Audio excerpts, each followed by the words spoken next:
We are here with the debut episode of The Winning Ticket. I am Gino Bacola, alongside my good friend Eric from ETOF21 Sports. Eric, buddy, this is going to be a fun time in the calendar because we're in the summer right now and we are getting close to the NFL season. So we're not far away. It's a perfect time where we can preview what's going to happen in the NFL season each week that we have this show. So this show presented by DRF Sportsbook, where we are live in Iowa, will be called The Winning Ticket. And each and every week, Eric and I will be here with you. And it'll sort of be a 3-segment show where we give out some best bets for tonight. I mentioned a little NFL. We will always preview one NFL division. We'll talk about each of the 4 teams in that division, over-unders, win totals, some ways we may bet that division. And then we'll give a little look ahead to the weekend. For me this weekend, I've got a couple horse racing plays. I've got a baseball look ahead. Eric also has a baseball look ahead. Some weeks it may be NASCAR races or golf, or could be tennis some weeks. Eric, you and I, if we can bet on it, you and I will get involved.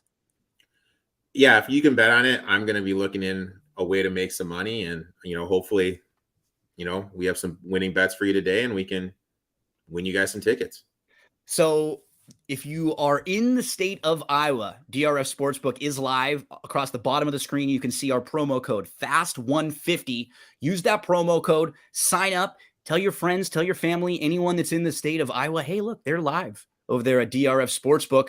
Let them know about the promo code FAST150 so they can get that deposit match there. Eric, let's dive on into tonight, because every time we start this show, we'll be about an hour or so away from first pitch in some of the baseball games. A lot of the Friday games will start in, the 6:30 to 7-ish range. And then we'll get a window that comes again at around 8 or so. And then another window again that comes in like the 9-10 o'clock hours. So Eric, buddy, let's start with our baseball plays for today. I think you had 4 plays overall, and 2 of them came in one game, right? So why don't you start us off and talk to us about your first game that you're going to be looking at, where you have a couple different plays. The first game I'm targeting is the Detroit Tigers hosting the Toronto Blue Jays. In what world should Alex Mahona be a -141 favorite? Last start against the Astros, lasted a third, gave up 6 hits. His ERA for the game was 163. His ERA his last 5 games is 12.15. Let's take out the game against the Astros because people can say, it varies because of how bad it was. The last 5 games, not counting the Astros game, 7.06. He's just not that good.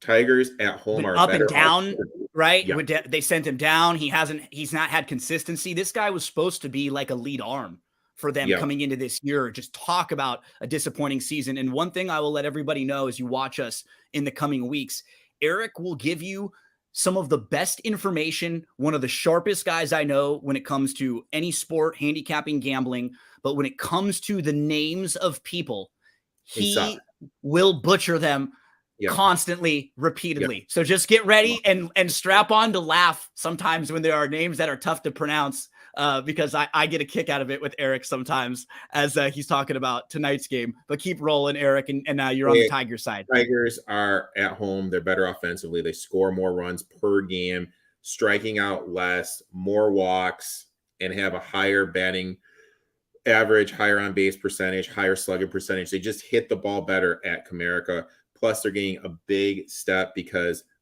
Baddoo is back for them in the lineup, which is a huge. Adding another bat is going to help them greatly coming back from the DL. Flip side, Alex Faedo is back for the Tigers. First start since May 30th, coming back from a middle finger injury. Faced them back on May 25th, went 6.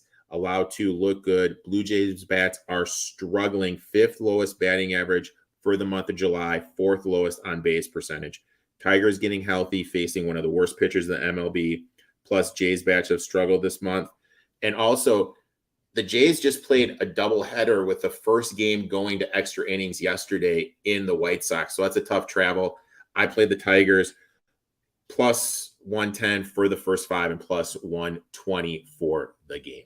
Jays had to use a couple extra, as you mentioned, because of those extra innings that they played, extra pitchers, bullpen a little more depleted. Producer Jack Fitzpatrick showing you some of the ways you can play this game with the different lines available over at DRF Sportsbook. So the first play there for Eric, the first game, he's leaning on the Tigers side. Now, Eric, for me, my first play of the day is going to be an over in a game on paper that I think a lot of people would look at and think two really solid pitchers, probably an under game. I'm going to go Miami versus Philly over 7.5 runs. So we have Sandy Alcantara. He has a 4.93 ERA this year. A guy who has been one of the best pitchers in baseball, but he coming into the year, but he has really struggled since May the 13th. His last 10 starts, 64 innings pitch. He's given up 61 hits and 21 walks. 2 hit batters. He's had a 250 batting average against, and in that stretch, his ERA is over 5. It's a 5.2 ERA. He has given up 4 or more runs 7 out of the last 10 starts. So he has 3 like really good starts, and that brings the number way down. More consistently, he's just been bad. And what's been key is the totals in his last 10 starts. Because he's been a really good pitcher, they're still low and they haven't gone high enough yet. They haven't they haven't really caught up yet. These are the game totals: 11, 7, 12, 13, 12, 6, 11, 9, 11, 9. So we're talking high scoring games in almost all of the games he's been pitching. Wheeler's last 2 games, 5 innings pitched, 7 hits, 4 earned runs, 5 1/3, 9 hits, 5 earned runs. The games had 13 total runs and 23 total runs. Both of these guys have just been involved in games recently where there have been a ton of run scoring. Neither one of them is really pitching all that well. And I think this line is still built a little bit on reputation. When these guys are at their best, they're both fantastic. And they're 2 of the better pitchers in baseball, but they don't feel like they're there right now. I'm going over the 7.5 Miami and Philly for my first of 2 baseball plays tonight. So just need some runs in this one. We'll be looking for scoring early and often. Miami, Philly over. Eric, let's head over to you. You've got your next baseball play for tonight. My next one, I have 2 in this game as well. I'm taking the Brewers minus 120. Main issue with the Brewers has been the bats, but if we just look at this month, they're averaging 6.7 runs per game. They're hitting 276 with a 4-8 slugging percentage. Plus, when you look at their splits, they hit the ball better.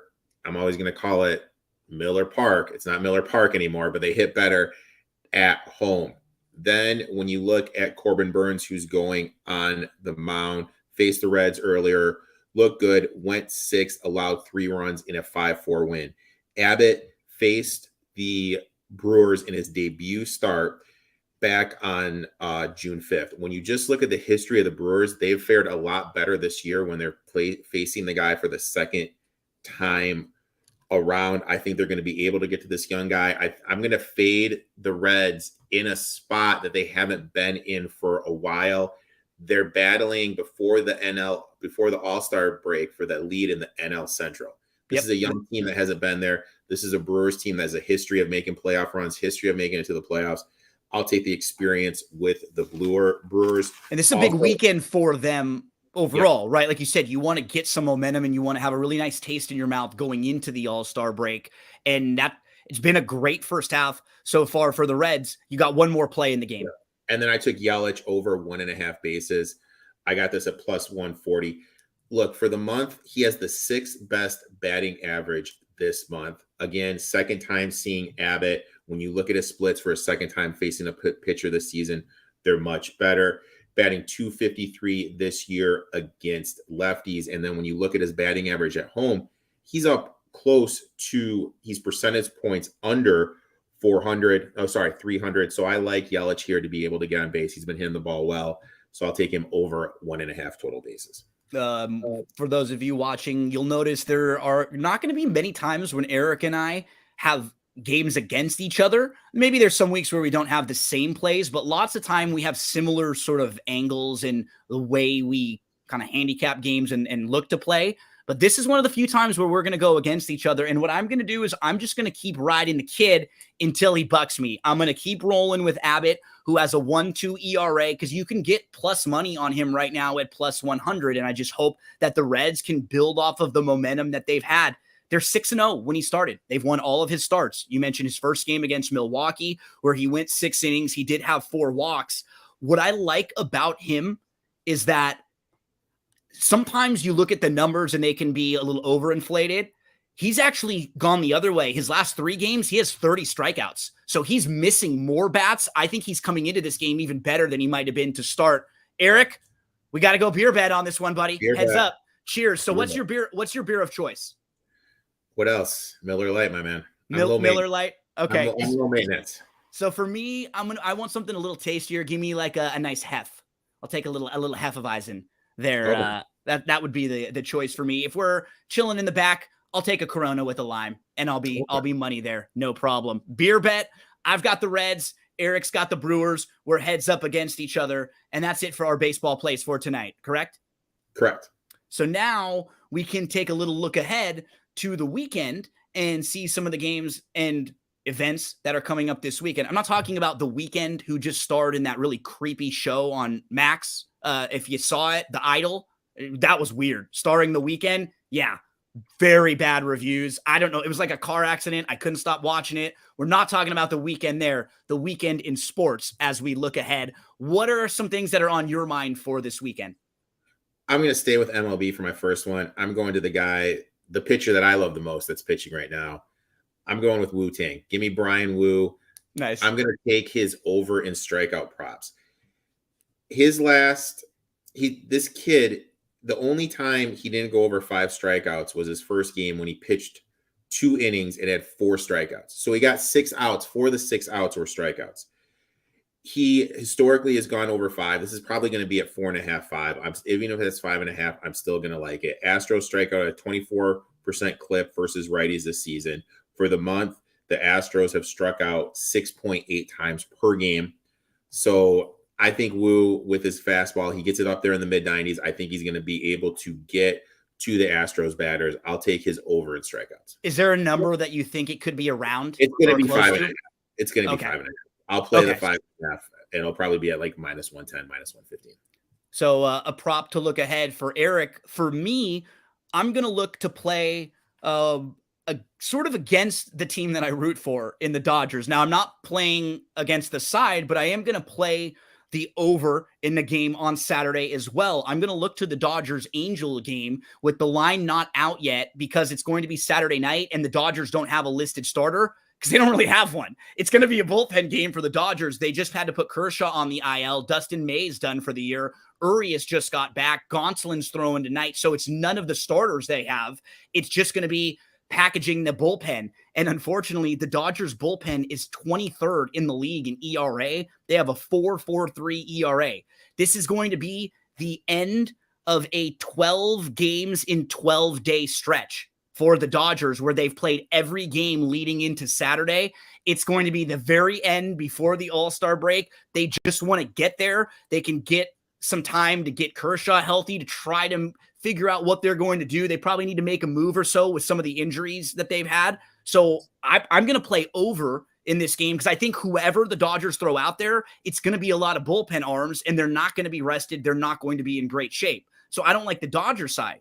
On the flip side, Reed Detmers, who's been pitching much better recently, he is awful third time through the lineup. Just miserable when you compare his first 2 trips through the lineup to his third time through the lineup. He pitched very well against the Dodgers. It was just a few weeks ago. So what does that tell me?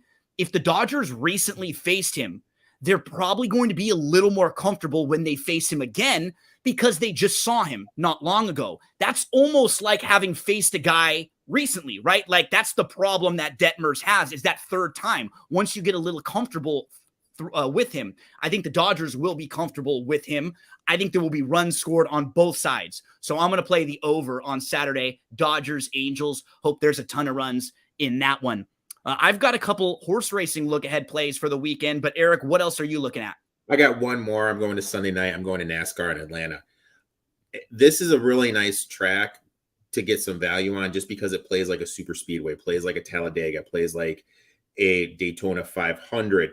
So these guys that are usually historically Blaney's going to be less than 10-1, but I'm getting him at 12-1. He has the best average finish the last 6 races at Atlanta. 1 win, 4 top 5s, 5 top 10s in his last 6. His worst finish was 17th. He won here back in 2021.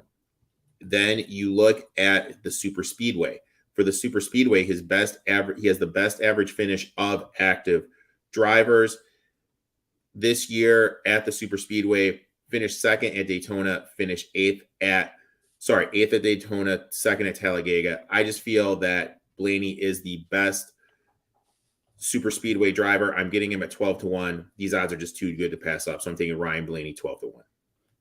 Blaney 12-1. What's great about this show, Eric, I love it. There's probably not going to be many shows out there where you're going to get as diverse of games, events to play as you will here. We've given you a few baseball games for Friday, a few plays for Saturday, a race here, and then I'll give you a couple races, different races. And if you want to get involved, you need to go to drf.com. That's where you get your past performances, and you can bet at DRF Bets and wager on all of these great races. This is kind of a fun weekend. There's the Indiana Derby this weekend. There's a Belmont Derby. There's a Los Al Derby. There's an Iowa Derby. All of these local derbies are running this weekend, but I've got a couple plays to dish out. So let's head on out to Belmont Park for my first play. It's going to be Belmont Park on Saturday. It's going to be race number 11, and I'm going to look at the number 3 in here, Vava. What's great about horse racing, just like what Eric was playing in with NASCAR, you can get incredible payouts. And in this particular race, Vava is 8-1 on the morning line. Now that number could change as the wagering goes, but the number could also go up. Vava could end up at 10-1. Vava could be 15-1. But as 8-1 on the morning line, she is really consistent. And what happens a lot of times in horse racing, we see this. Horses will debut, and then they will try to go longer because their connections, their owners and their trainers, they want to see how good they are. Do I have a horse that can run in the Kentucky Derby or Kentucky Oaks? Sometimes those horses don't want to go long, and then they can really find where they belong. They can find their niche. And that's what happened with Vava. Vava ran really well. They wanted to see, could she go a little bit longer? Didn't really run well. But since she's cut back, she runs very well at sprint distances. She's 8-1. It's the grade 3 victory ride. It's race 11 at Belmont Park. Make sure to get to drf.com there. I'll give you one more horse racing play real quick, and then Eric and I will dive into the AFC East team previews. So for my second play of the day, it's going to be over at Horseshoe Indianapolis, Indiana. It's the Indiana Derby on Saturday, so they've got a huge day. They have 12 races. They have 8 stakes races, a couple graded stakes races. Again, make all of your wagers at DRF Bets, and if you need help looking through the past performances or getting any help researching the races, that's where you go to drf.com. Race number 10, we're looking at the one Princess Theorem. This is a mare who has run 5 really good races in a row.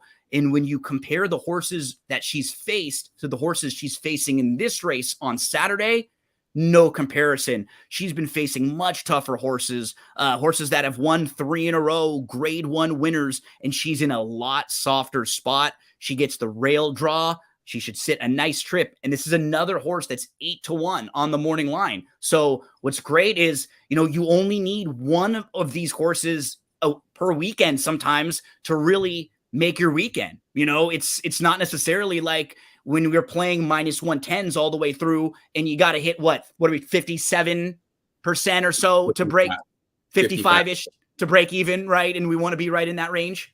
Now, is there like a price point where if one of the two horses gets down to that you won't bet them? My value line for Princess Theorem would be 5-1, and for the first play for Vava would be 9-2. So to me, I think they should be about half of their price, and that would still be value for me. So if they're anything over that, I still think that they're playable there. That's a great question, Eric, because the difference is in racing versus other sports, you don't lock in that price. So you got to make sure you're disciplined as a bettor. Same thing, right? If you want a line and we're going to talk about the NFL right now as we transition on over and start previewing the AFC East. If you like the Bills in a game, but you like the Bills at -7 and below, you don't want to play them once they hit -7.5. Yeah. Right? That's a bad number, and that's how you have to be in racing. I think that's one thing that Eric and I will both try to preach, because we practice it too. You got to be disciplined, especially if you're doing this regularly, and just make sure you demand value, whatever you deemed that value. Let's see if we can find some value in the AFC East. We have 4 teams to talk about, Eric. This is a really intriguing division because I think all 4 of these teams probably feel like they could make the playoffs. And, one of them doesn't have the win total that would say that, but the other 3 are basically, based on their win total, playoff type teams. So it's a fun division to discuss because you got the Bills, who've been one of the best teams in football. There's the Aaron Rodgers trade. Everyone's been talking about him in the offseason. You got a Miami team that was really fun and exciting last year offensively, and you and I love what they've done on the defensive side now, bringing in Vic Fangio. And then on the opposite side, you have a New England team. They're sort of the opposite of Miami. Last year, their defense was fantastic, but they couldn't do anything offensively. And now they brought in a new offensive coordinator who can probably help them. So I feel like all of these teams individually have reason to be optimistic, but let's tell them and their fans why they shouldn't be, Eric, as we dive into to some of the teams right now. Let's start up top with the Buffalo Bills, who have been, one of the best teams in football the last 4 years, 4 consecutive playoff runs for the Bills. They're favored to win this division. I think you're going to see their win total in the 10.5 range or so, and probably juiced to the over there. But with Buffalo, it's kind of hard to talk about them and not talk about what happened at the end of last year, right? The way they lost, because they got beat pretty badly at home to the Bengals. So how is that going to sit with them coming into this year? It's a situation few people have been in. See a teammate, a friend almost die. And on the field. How does that carry over? That's something we need to keep in mind when seeing how the season ended with the Bills. One thing we can talk about is the elbow injury Josh Allen clearly had that happened against the Jets. After that game, we saw his yards per game go from 300 to 235. He had 3 games where he did not throw for over he had 3 games where he did not where he threw under 200 yards, only 2 games where he went over 300 yards. The rumors are going around as they're going to have less planned runs, but I really don't feel that's going to change the way he plays. I feel he's going to look to extend plays when the pressure is coming. This offensive line, middle of the road, so you are going to be able to generate some pressure against them. Running back room, they obviously brought in Damian Harrison and Latavius Murray to go hand in hand with James Cook. I really don't think Murray's going to address that much, because one thing McDermott has shown us is his third running back. He likes to be a special teams player, and that's not what Murray is. I think this year with the backfield, I think it's going to be a lot like what we saw with Detroit, with Cook doing the majority of the work before the red zone and Harris doing a lot of work inside the red zone. Interesting draft pick with Dalton Kincaid. Bring him in as a catcher. Great pass catcher, god-awful blocker. So what I think they're going to do, because they brought Cole Beasley back to work underneath the middle, I think that's what they're going to do. I think they're going to have Kincaid lie down as a slot wide receiver, have him work the underneath, have him work the middle of the field. Also, you have Stephon Diggs. All these rumors are going around that Stephon Diggs is unhappy. I really don't understand how you can be unhappy when you had 156 targets. Yeah. That's 9.2 a game. That's the 4th most in the league. You have the 5th most red zone targets in the league, and you're unhappy. That just doesn't make sense to me. Allen is out there saying all the time, he's my guy. He's my guy. Like Allen really seems to like him. And you're getting 9 targets a game. Like, people would die for that. Gabe Davis obviously was a disappointment last year. We need to remember, though, he was banged up too. He had that high ankle sprain, just never looked the same. Defensively, the one thing that stood out to me is with Frazier's reluctancy to bring pressure, they need someone that can create pressure without blitzing. they didn't have Von Miller in the Bengals game, and it hurt them. So Von Miller's coming back, helped create pressure. They brought in Leonard Floyd too, so now they have 2 pass rushers, even though I think Floyd will be more effective with Miller on the field, just because the defense will be paying less attention to him. Look, I have this Bills team like right about 12 wins. I really don't think there's that much value on them to bet them. Yeah, from a gambling standpoint, I don't really know a way to play them because I agree with you. I have them in the 11 to 12 range. They're just a really good football team, but you hit on a couple of the things that concern me. From a weakness standpoint, do they have enough depth at the receiver position? Yeah. Because you have Diggs, and then after Diggs, can Kincaid come in and really contribute right away? Because if he can, there are a lot of balls out there that can be for him. Other than that, it's a big drop off. Gabe Davis, his high in catches last year was 6, just not consistent enough. You did mention he was hurt, but he is more of like a boom or bust type. They just need sort of at number 2 and then receiver, and everyone else would slot in a little bit better. Can they find that guy somewhere? Do they have enough? And then the offensive line is a little concerning sometimes. They're ranked on a couple different places in the 20s based on like how good the offensive line is coming into the year. Josh Allen, he hides some of the weaknesses sometimes because he can elude the pressure and he can get away from it. But that may not be something they want him to do 17 weeks through the year, right, Eric? When the playoffs come, sure, then it's all fair game. Handcuffs are off. You let Josh Allen do whatever he wants to try to win games. But they're starting to get to the point where I don't know if they want him always running up the gut, taking those hits. But is that just sort of who he is a lot of the time, right? Is that just like a split decision that he makes? I really feel that's who he is, Yeah. And maybe there'll be less quarterback power designs, but if the play breaks down, he's going to run. That's just what he's shown us. That's what he does. That's what he's going to do. And hopefully he doesn't get hurt, because we saw them struggle greatly once he got hurt toward the end of the season. Over the last 3 years, they lead the league in points per game, 29.4, and in points allowed per game, 19.4. So it doesn't get much better than that when you're on the top of the one and on the bottom of the other. They've been one of the best teams, but this does feel like one of those kind of pressure, put up or shut up years. You got to have one of these years where you get the better of the Bengals and the Chiefs, and it has to be your year soon, or some changes need to be made. You can't just keep rolling them out there with the same group. I will be honest. I was sitting back watching this game, and I was dumbfounded that the game they lost against the Bengals. I was dumbfounded by the offensive game plan, and I was dumbfounded by the adjustments made. By the defensive. I really think they missed the boat by not bringing in someone like a Vic Fangio to run the defense. Yeah, or we'll talk about in just a minute. Or someone like the guy Caldwell, someone like that to run the offense. I really feel like they have a championship window right now. They missed it by not making some adjustments. That is, the Bills don't really find too much playable about their number, but I think Eric and I both feel like they're the team to beat in this division. They're going to be up in that double-digit wins, but I don't know if there's enough value to play the over. I sure wouldn't want to play them to win the division as the favorite. The team who's actually second as far as the division odds to win the AFC East, they're in that plus 250 range. Their over-under is 9.5. They made the big traded for Aaron Rodgers. That is the New York Jets.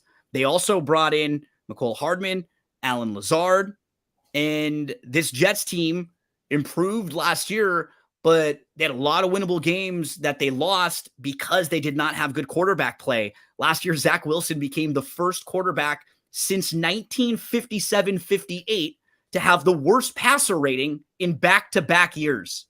You just don't see it happen often. That's the type of quarterback play they had the last 2 years.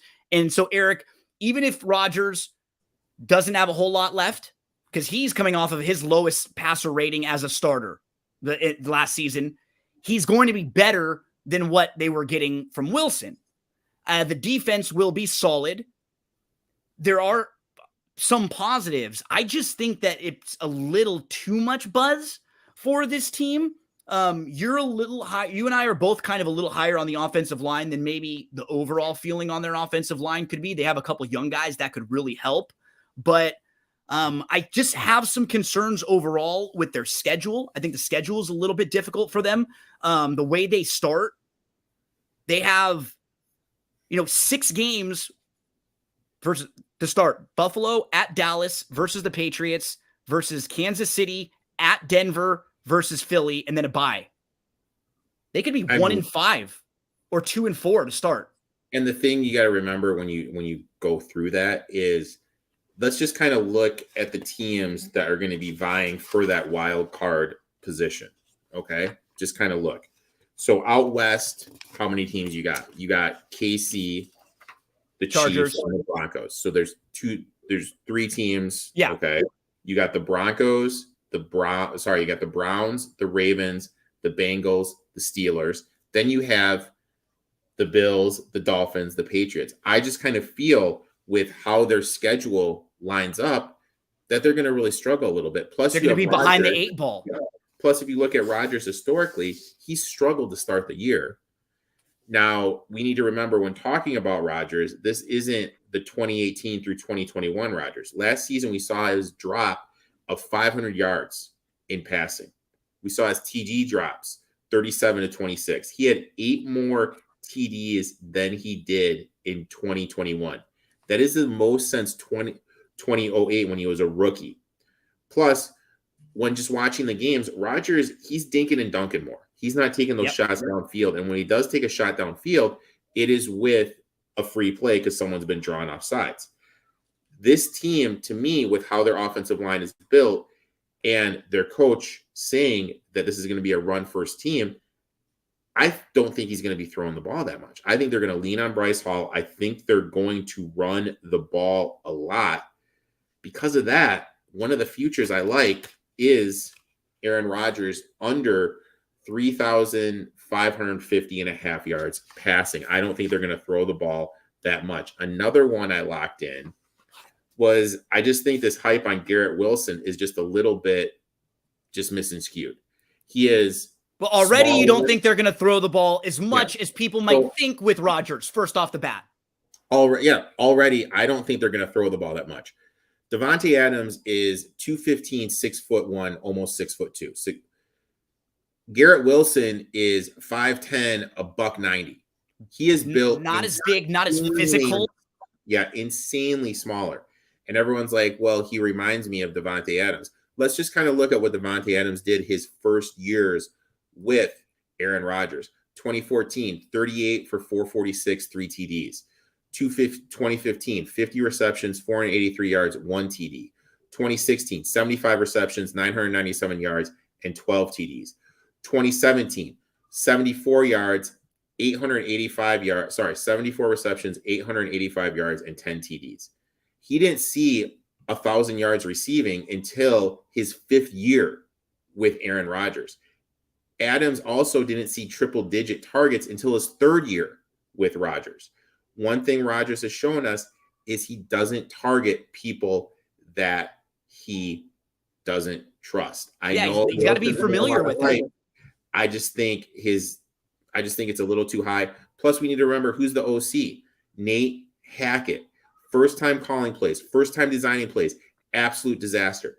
Did he learn from that? I don't think so. Is he going to be able to control the room? He wasn't able to control the room with the Broncos. He's not going to be able to control the offensive room.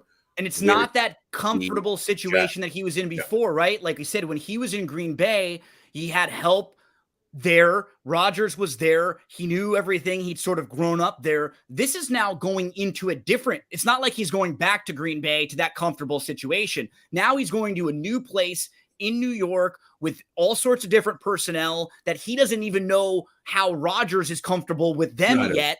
So this is going to be very difficult for him too. Yeah. And Rodgers has shown us that he's like we said, we start slow. So so let's say if they do start slow, how much buy-in are you going to get from Rodgers, right? I'm not saying he's going to quit in the middle of the year or anything, but with a guy who almost retired in the offseason, he's been on Vision Quest, on mushroom trips. He's finding drugs that I think just got invented and created, and he's having a good time with them. Power to him, but I don't know how much his focus has been on winning football games. He seemed like he was like the toast of the town in New York. We saw him show up all over the place, but I'm not that high on this team, Eric, at all this year. And I know you aren't really either. For me, I'm going to be fading them a lot of the time. And I just think that start to the season is going to be really tough for them to recover. So I am anti-Jets a lot of spots this year. I don't like the way the schedule plays out. And I think they're just going to be a little bit overvalued. And at the DRS Sportsbook, you can get plus 104 for them not to make the playoffs. I think that is a great bet because we talked about it. You look at the start of their schedule, they are just going to be up against it. Best case scenario, 2-4. Worst case scenario, 1-5. Yeah. So, and then we mentioned Bills, Dolphins, Patriots, Bengals, Ravens, Steelers, Browns, Broncos, Chiefs, Chargers, all battling for those wild card positions. I think they're going to be too far behind the 8 ball. I absolutely love, and I betted it myself, Jets not to make the playoffs at plus 104. Yeah, we'll see if the Jets perform this year and make the playoffs. They will definitely have earned it based on their schedule. Let's move to the second half of the AFC East. We'll talk about the Dolphins and then the Patriots. Eric, the Dolphins were a team last year that had a ton of buzz early in the season. They were a high-flying offense. Tua looked better than I had expected. Things were really going well for them. One of their big issues last year was Tua's health, and then defensively, they were really bad. Once they started to play tougher defenses too, you could see that they weren't as much of an offensive juggernaut as we thought. Now, coming into this year, it feels like they addressed the biggest weakness, what I thought, was their defense.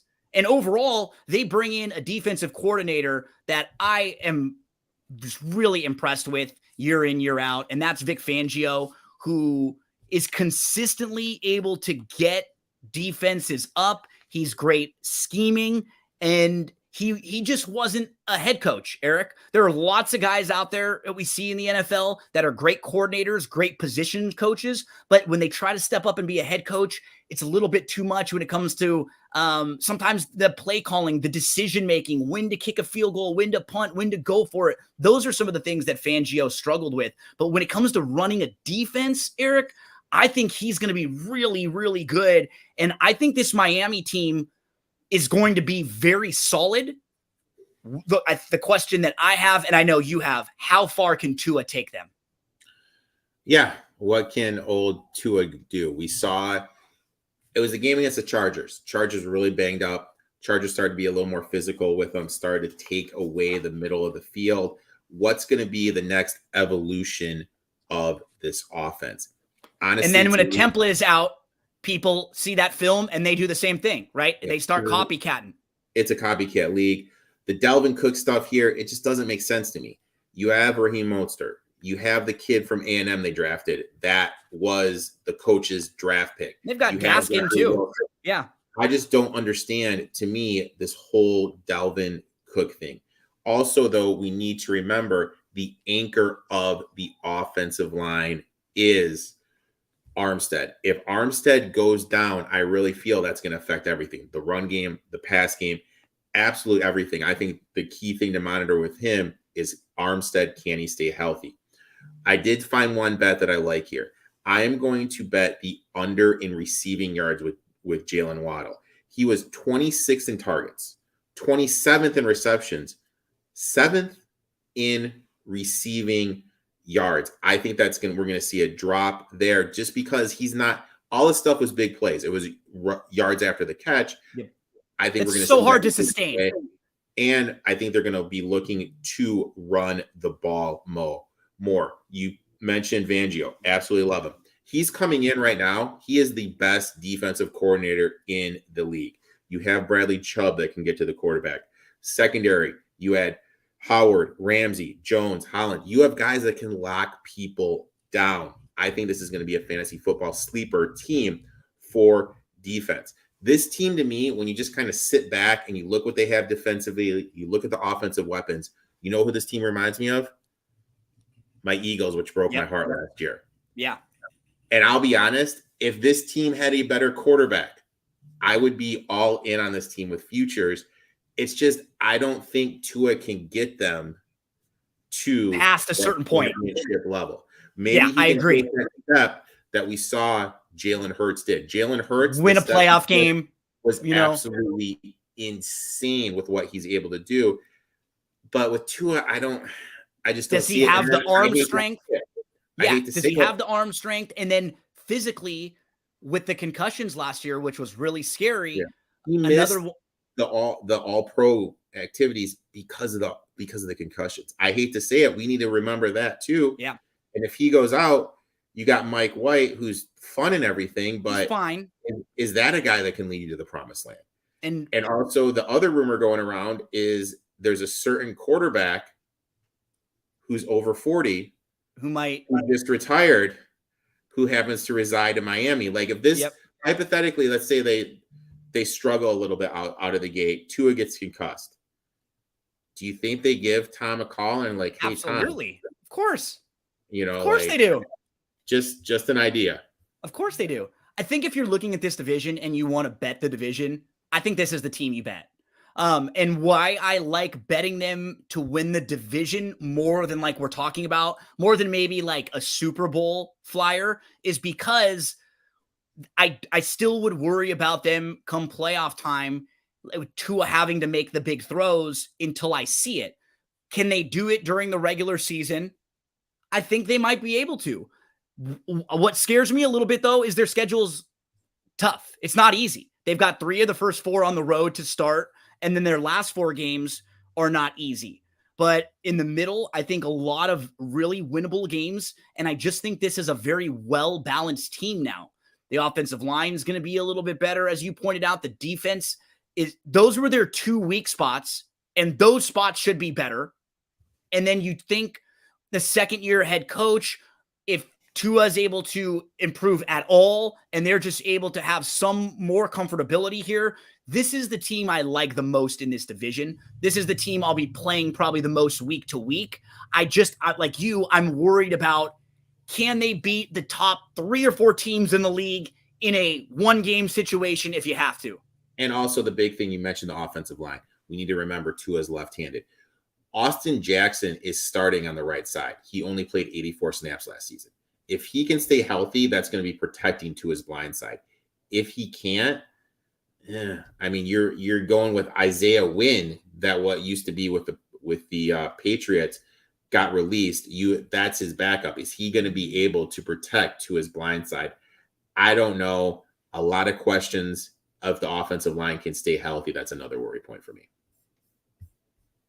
Eric, I have a one play in this for Miami also. If you look at all the way ahead to week 1, instead of a full future, there's a play I have because I do think Miami might be a team as we get closer to the year that they catch a little buzz because of the Fangio effect and the defense. I think that if they're healthy, the more that people start to handicap this team and look around, I think people will like them. And I could see this line in week 1 where they're a 2.5-point favorite and a plus 120 underdog. They're playing the Chargers, and the Chargers don't have an incredible home field advantage. We've discussed this before. I think this is a good spot week 1. So the travel and stuff like that doesn't bother you or concern you at all. I'm not worried about the road environment. And I think Miami can get off to a good start with Fangio. Fangio also is someone who knows the Chargers a little bit, right? And he knows the types of things that they do, having been someone who was out there before. So, and faced the Chargers quite a bit. I like Miami, and this is 2.5. If you played the points, it's plus 120 on the money line. I could see this number getting closer to like a pick 'em come week 1 if Miami becomes a buzz team. So I want to lock this in right now and get the best value that I can, Eric. I got week 1 Miami on the money line plus 120 to win straight up against the Chargers. I like that a lot. And when you just kind of look at how their schedule unfolds, that's a really important game for them, because after that, they're at New England versus the Broncos, who you and I are both high on, and then at Buffalo. So, I mean, that's a tough stretch to open up the line. I like that. I think there's going to be some value there with the Finns going on the road against the Chargers. Okay, let's finish things up with the New England Patriots. They in a crazy world, are the fourth team in this division. When you talk about odds, think about how times have changed. Now the Patriots are on the bottom of the division. Their win total is in the 7.5 range or so. And a lot of that has to do with, a tough start for them too, Eric. They play Philly and Miami in back-to-back weeks. Those are both games at home. And then after that, they go on the road at the Jets and on the road at the Cowboys. You could tell me almost anything in their first 4 games, and it will come down to the impact that the new offensive coordinator, Bill O'Brien, has on Mac Jones at quarterback and on this offense overall, because the defense was fantastic last year. The defense is usually fantastic. They were phenomenal when it came to turnovers. They scored 7 defensive touchdowns. They had 19 interceptions, 41 sacks. They were the number 3 team in defensive DVOA, and their offense was number 24. They just were bad. They bring in Juju Smith. He's an upgrade at wide receiver. It's not as if he's a true number 1, but he's still better than what they had. And maybe they get a little more out of Mike Gesicki, who is athletic, and I think they could use as a pass catcher.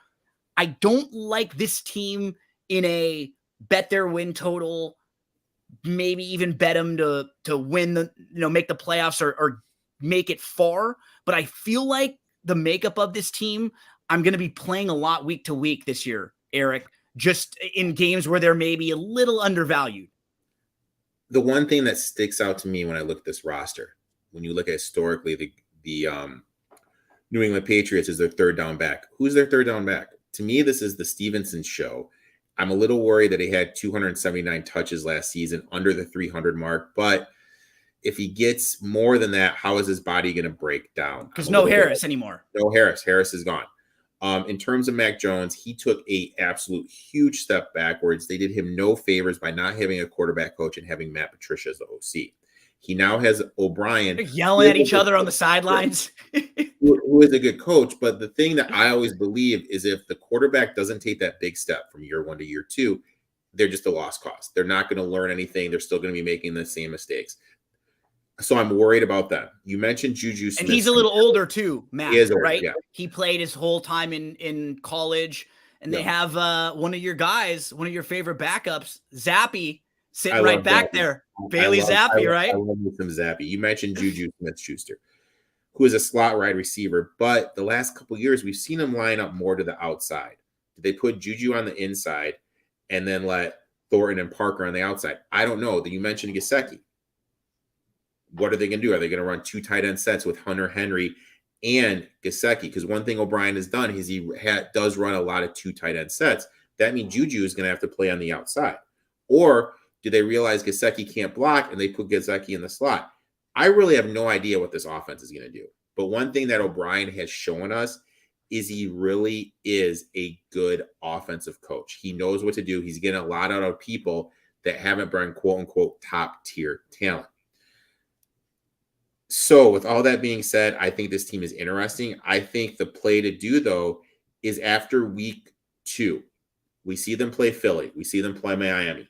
If they look good, they start out 0-2.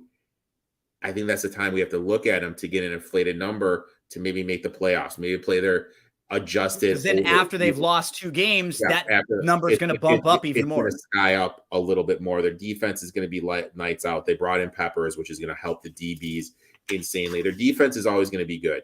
And then maybe after a few weeks, that offense will have a little more time to start to gel. The thing is Mac Jones. Hypothetically, if Jones is good, I think this team makes the playoffs. If Jones is the same as last year, I think they're 7-win team. Yeah. This, to me, in the division is the team with the floor ceiling, the biggest margin. They have the biggest margin of what they can do.